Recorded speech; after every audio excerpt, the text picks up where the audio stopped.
Alwar news के reporter कौशल शर्मा के अनुसार रविवार को मूसी महारानी छत्री स्थित बक्तेश्वर महादेव मंदिर में श्रद्धालुओं ने रुद्राभिषेक किया।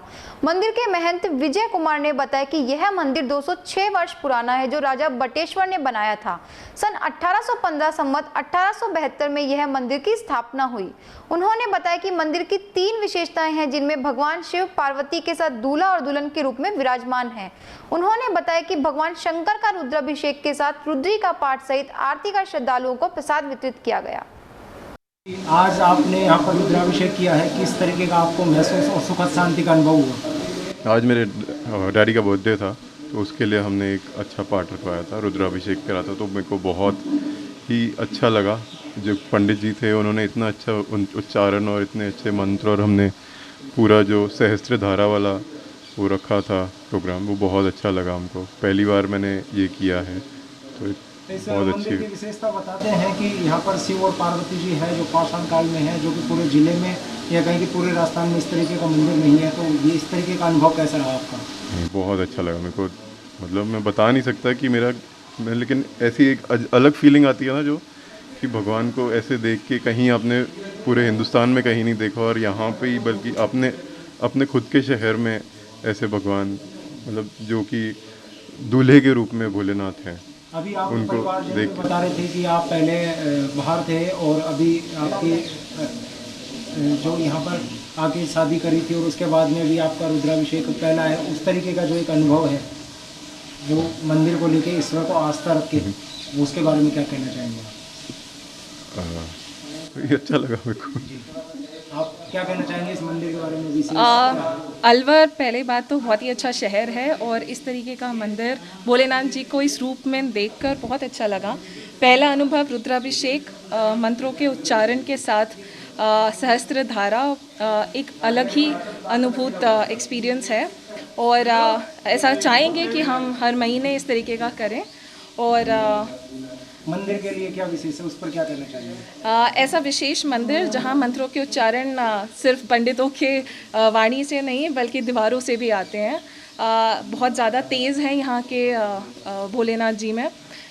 इस विशेष रूप में उनके पूरे परिवारजन के साथ, और हमारा पूरा परिवारजन जब साथ बैठा, तो हमें ऐसा लगा कि पूरा एक अलग ही शक्ति थी। जी, क्या नाम है आपका? शालिनी। आज हम पहुंचे हैं अलवर मुंशी महारानी के समीप स्थित बक्तेश्वर महादेव मंदिर में, जिसका कि इतिहास बहुत पुराना है। बताया जाता है कि यह जो मंदिर है 206 ईस्वी पूर्व में बना है, जिसका निर्माण की 1815 ईस्वी में राजा बक्तेश्वर द्वारा निर्माण कराया गया था। यहाँ पर हाल ही में अभी रुद्राभिषेक का कार्य चल रहा है। इस मंदिर की विशेष बात यह बताई जाती है कि यहाँ पर शिव और पार्वती जी हैं, जो कि दूल्हा दुल्हन के रूप में विराजमान है। साथ ही उनका पूरा परिवार है, जिसमें कि उनके बड़े पुत्र कार्तिकेय और उनके छोटे बेटे गणेश जी हैं। और विशेष यह बताया जाता है कि इस जो मंदिर में जो उनका परिवार है, वो उनके पूरे परिवार के साथ ही बैठा हुआ है। और मेरे साथ में मंदिर के महंत है, मैं उनसे जानना चाहूँगा इस मंदिर का इतिहास, और वो हमें बताएंगे कि कब से ये स्थापित है। जी बताइए, कब से ये मंदिर का निर्माण हुआ और क्या इसकी विशेषता? ये मंदिर आज से 206 वर्ष पहले राजा बख्तावर सिंह जी के द्वारा बनवाया गया। सन 1815 संवत 1872 को इसकी स्थापना हुई। इस मंदिर की 2-3 खास विशेषताएं हैं। पहली विशेषता सबसे बड़ी ये है कि भगवान शिव माँ पार्वती के साथ यहाँ दूल्हे दुल्हन के रूप में राजसी वेश में विराजमान हैं। दूसरी विशेषता इसकी ये है कि भगवान शिव के साथ साथ उनका पूरा परिवार भी मौजूद है। एक तरफ भगवान शिव के छोटे पुत्र गणेश जी, तो दूसरी तरफ भगवान शिव के बड़े पुत्र षडानंद स्वामी कार्तिकेय जी भी यहाँ विराजमान हैं। तीसरी विशेषता इस मंदिर की ये है कि ये चारों बड़ी प्रतिमाएं भगवान शिव, माँ पार्वती, गणेश जी और कार्तिकेय जी, ये सभी अपने अपने वाहनों सहित यहाँ विराजमान हैं। चूँकि भगवान शिव और माँ पार्वती दूल्हे दुल्हन के रूप में एक साथ जोड़े के रूप में यहाँ विराजमान हैं, इसलिए इस मूर्ति की पूजा विशेष फलदायक है। विशेष करके वर्तमान समय में जगह जगह समाज में यदि देखा जाए तो लोगों में मनमुटाव, पारिवारिक मनमुटाव देखने को मिलता है। नवविवाहित युगल के अंदर मनमुटाव देखने को मिलता है, आपसी पारिवारिक सामंजस्य देखने को नहीं मिलता। उस स्थिति में ऐसे मंदिर की, जहां भगवान शिव और पार्वती दोनों एक साथ विराजमान हैं, पूजा करना विशेष फलदायक है। बताया जाता है कि श्रावण मास का अभी महीना चल रहा है। श्रावण मास के महीने में रुद्राभिषेक से कितना विशेष लाभ प्राप्त होता है? यूँ तो भगवान शिव का रुद्राभिषेक समय समय पर किया जाता है और नाम ही इसका रुद्राभिषेक है, रुद्र का अभिषेक, भगवान शिव का अभिषेक। और भगवान शिव का अभिषेक से स्वाभाविक है भगवान शिव प्रसन्न होते हैं। श्रावण का महीना विशेष फलदायक है। इस दिन लगभग भगवान शिव का इस मंदिर में न सही लेकिन जगह जगह आपको मंदिरों में रुद्राभिषेक, भगवान शिव के मंदिरों में रुद्राभिषेक होते हुए नजर आएंगे। श्रावण के मास में या प्रदोष का व्रत या शिवरात्रि, ये 3 विशेष ऐसे समय हैं जहां भगवान शिव का रुद्राभिषेक करना विशेष फलदायक है। क्या नाम है आपका? मेरा नाम विजय कुमार सारस्वत है। तो ये थे मेरे साथ में मंदिर के महंत विजय सारस्वत जी, जो बता रहे थे कि इस मंदिर में जो खासियत है वो ये रही है कि ये प्राचीन काल का है। साथ ही शिव परिवार जो है, या कहें कि शिव जी भोलेनाथ का जो परिवार है, वो सभी अपने जो उनके, जैसे कि गणेश जी का कहा जाता है कि जो वाहन था वो मूषक है, इस तरीके से सभी उनका परिवार साथ में है। और विशेष यह है कि शिव और पार्वती दूल्हा दुल्हन के रूप में मौजूद है इस मंदिर में। मेरे साथ में और भी हैं जो अभी यहाँ पर कार्यक्रम में हैं, तो मैं उनसे भी जानना चाहूँगा कि आज का उन्होंने किस तरीके से रुद्राभिषेक का कार्यक्रम किया और क्या उन्हें अनूठा इस मंदिर में लगा। जी बताइए। ये मंदिर बहुत प्राचीन मंदिर है और यहाँ का विशेष महत्व है। हमारे बच्चे लॉकडाउन के बाद बॉम्बे से यहीं हैं और यहीं उसके बाद शादी वगैरह करी, तो बच्चों का बड़ा मन था कि ऐसा कुछ आयोजन किया जाए। तो आज अमावस का भी दिन है और हरियाली अमावस है, तो इसका विशेष महत्व है। और बच्चों को बड़ा अच्छा लगा बॉम्बे की इस तरह का जीवन में उन्होंने देखा। और शादी भी उन्होंने लिए लॉकडाउन के बाद ही करी यहाँ अलवर में।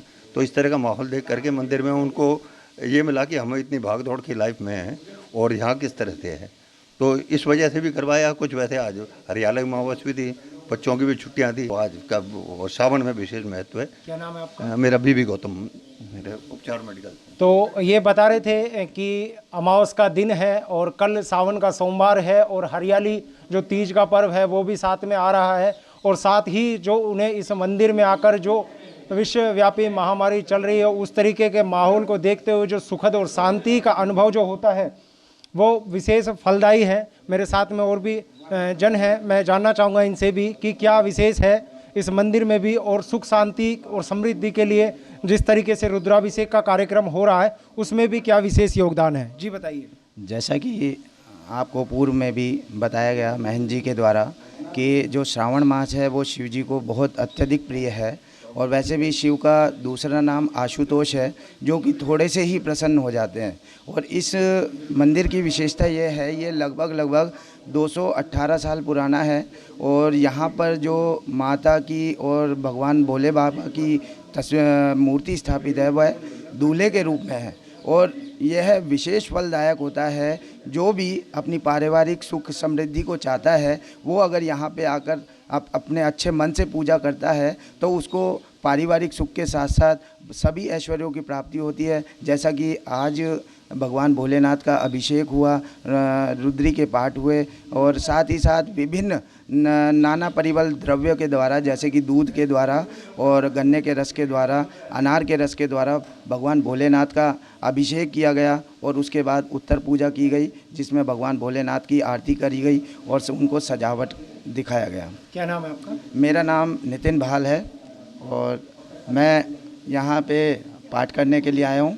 और ये थे मेरे साथ में नितिन भाल जो कि पाठ करने के लिए आए हैं। वो बता रहे हैं कि किस तरीके से महादेव भोले शंकर का रुद्राभिषेक किया गया है। और साथ ही वो बता रहे हैं कि रुद्राभिषेक में उन्होंने गन्ने का रस, दूध, दही, अनार का रस, इन सभी से उन्होंने भगवान भोलेनाथ का रुद्राभिषेक किया है। मैं हमारे कैमरामैन के माध्यम से, हमारे चैनल के माध्यम से ये कहना चाहूँगा कि वो एक बार हमारे कैमरामैन जो भगवान भोलेनाथ की और जो उनका परिवार है वो उन्हें एक बार दिखाएं किस तरीके से इनका जो विशेष योगदान रहा है और पूरा जो मंदिर है वो किस तरीके से विशेष रहा है।